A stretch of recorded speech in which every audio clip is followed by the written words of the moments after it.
The BMX 3000 sports car. Introducing the new BMX 3000. Set yourself apart from the crowd with a car as modern and sophisticated as you are. The BMX 3000 has everything you ever dreamed of: speed, beauty, power, and performance. But be prepared for the attention. Wherever you go, people will watch and admire you and your BMX 3000. Wake up and get into the car of your dreams. Drive a BMX 3000 because you only live once. Floral Essence Shampoo. Put an end to dull, lifeless hair with Floral Essence Shampoo. Floral Essence contains 28 vitamins and minerals, so your hair will shine with health. Studies show that Floral Essence's exclusive new formula makes your hair twice as strong, while protecting your hair against the harmful effects of wind and sun. Use Floral Essence Shampoo for strong and healthy hair. Dynex Laundry Detergent. Trying to get rid of tough laundry stains can be frustrating. Luckily, there's Dynex Laundry Detergent. Dynex has 33% more cleaning power than the next leading brand. If Dynex won't work, nothing will. Yet, while Dynex is powerful enough to get out the worst stains, it is gentle enough to use with all your clothes. Give it a try and see the Dynex difference for yourself. Unless your clothes look their best, you won't feel your best. Crystal Spring Water. Crystal Spring. It's the clear choice. When you drink Crystal Spring Water, you refresh your body with 100% all-natural spring water. Unless you like lots of artificial additives in your water, you'll love the pure, clean refreshment of Crystal Spring Water. Collected straight from a Swiss mountain spring, with nothing added and nothing changed, Crystal Spring is water the way nature intended it. And at Crystal Spring, we are committed to taking care of the environment. Our plastic bottles are 100% recyclable and use 50% less plastic. Drink Crystal Spring water because it's good for your body and good for the environment. Planet Mercury sneakers. Until you put your feet in Planet Mercury sneakers, you don't know what they are capable of. With Planet Mercury's revolutionary new patented sneaker technology, you can run faster, jump higher, and perform better. Why settle for less when you can have the best? Take it from NBA star Derek Larkin, who says, "I wouldn't wear anything else on the court." Join the Planet Mercury generation. Don't let everyone else have all the fun.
Wow!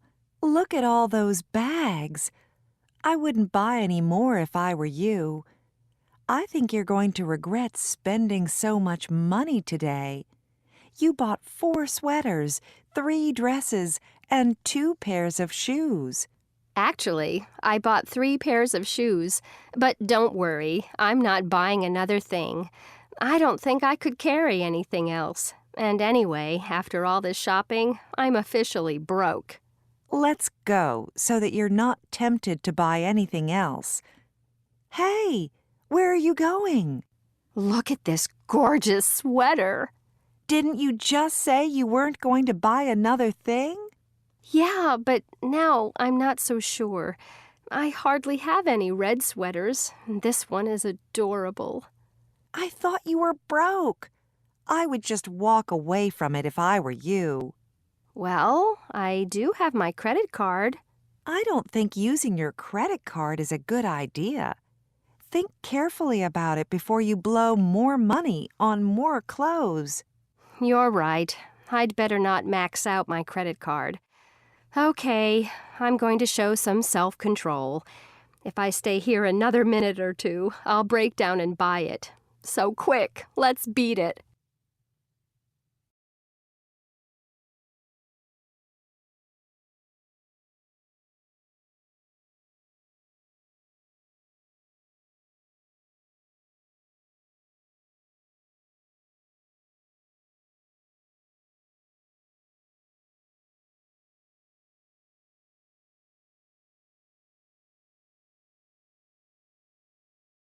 Good morning, and welcome to the class Advertising 101.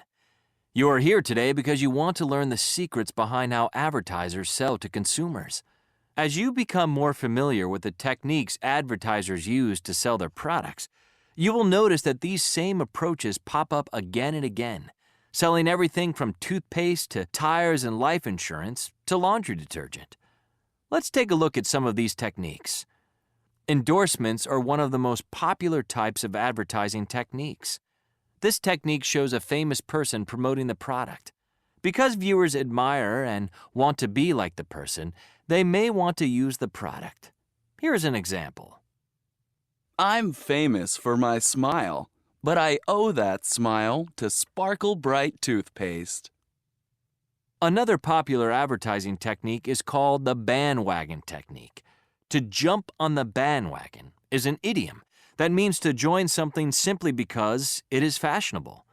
So when advertisements use this technique, they try to make viewers believe that they will be part of the popular crowd if they use the product. Listen to an example. More and more people are switching to the refreshment of Dew Top Cola. Don't you want to be one of them? The anti-bandwagon technique takes the opposite approach. It encourages consumers to feel that if they buy a certain product, they will show their individuality and be recognized as someone special. When you're ready to break away from the pack, there's Indigo Jeans. Think for yourself. Indigo Jeans. Emotional appeal is a technique in which the advertiser tries to get the viewer to respond to the commercial with some kind of strong emotion. The advertiser wants the consumer to associate the product with the emotion. Listen to 2 examples of emotional appeal. Even though my mama and I live miles apart, she is always in my heart. That's why I'm sending her a Caremark card, because when you send Caremark, you say, I care. Imagine if your home was burglarized in the middle of the night. What would you do?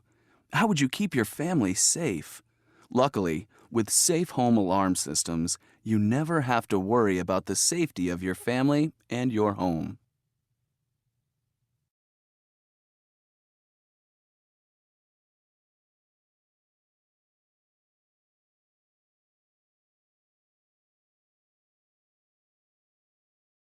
One. Good morning, and welcome to Advertising 101. 2. You are here today because you want to learn the secrets behind how advertisers sell to consumers. 3. Because viewers admire and want to be like the person, they may want to use the product. 4. The advertiser tries to get the viewer to respond to the commercial with some kind of strong emotion.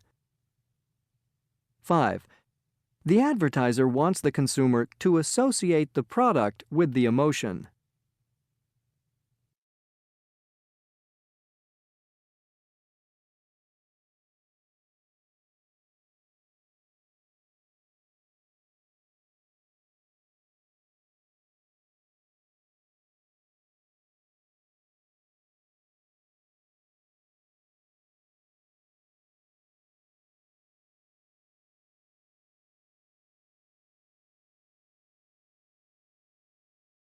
Ads everywhere.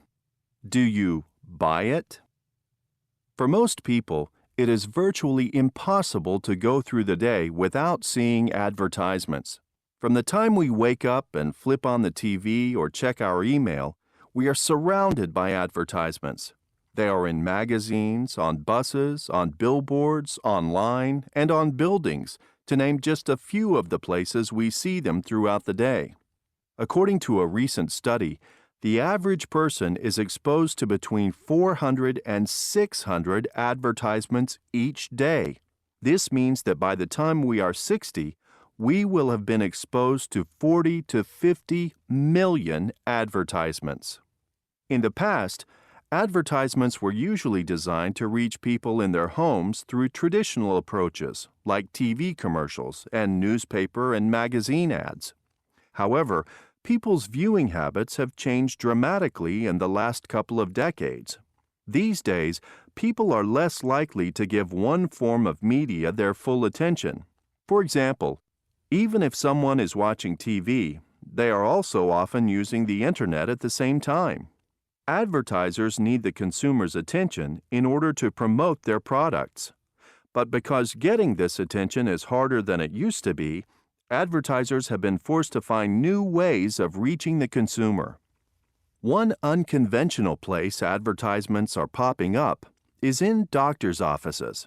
In some doctors' offices, pharmaceutical companies advertise products on everything from boxes of tissues to the paper covering the exam table. Doctors get free products, and the advertisers get the consumer's attention. Similarly, advertisements are becoming more common in schools. Free products, such as book covers and educational posters, are offered by companies so that the company can advertise on these materials. In the U.S., a company called Channel One broadcasts a 10-minute news program followed by 2 minutes of commercials each day in 350,000 schools. Because the schools show these news programs, the companies give them thousands of dollars worth of much-needed audiovisual equipment. Advertisers have found that one of the best ways to get consumer attention is to place ads in unusual places. So, ads are popping up in all kinds of unexpected places, like pizza boxes, grocery carts, air sickness bags on airplanes, and even on pieces of food like bananas and apples. A television network recently imprinted its logo on 35 million eggs. They called the approach eggvertisements. One of the strangest developments in advertising has been people selling advertising space on themselves. This mini-trend began in 2005 when a man offered his face for advertising to the highest bidder on eBay. A pharmaceutical company won the spot, paying the man $37,375 to place a temporary sticker on his forehead to advertise one of their products. He may have been the first to offer such an unusual exchange, but he was not the last. Perhaps the sneakiest form of advertising is called buzz marketing. This involves a company hiring people to create excitement about a product. In exchange for free products or money, these people pretend to talk about the product spontaneously in everyday settings to people they meet in their daily lives. Sometimes professional actors are even hired to pose as users of the product. If the technique is done correctly, the consumers do not even know that they were the target of buzz marketing. Lately, buzz marketing has been spreading to chat rooms, internet forums, and blogs. Wherever we go, advertisements seem to follow. Unless you're reading this article on a desert island, there's probably an advertisement close by. And there seems to be no limit to the lengths advertisers will go to in order to catch our attention. In the years ahead, we can expect advertisers to come up with even more creative, surprising, and outlandish forms of advertising in their ongoing efforts to grab our attention and our wallets.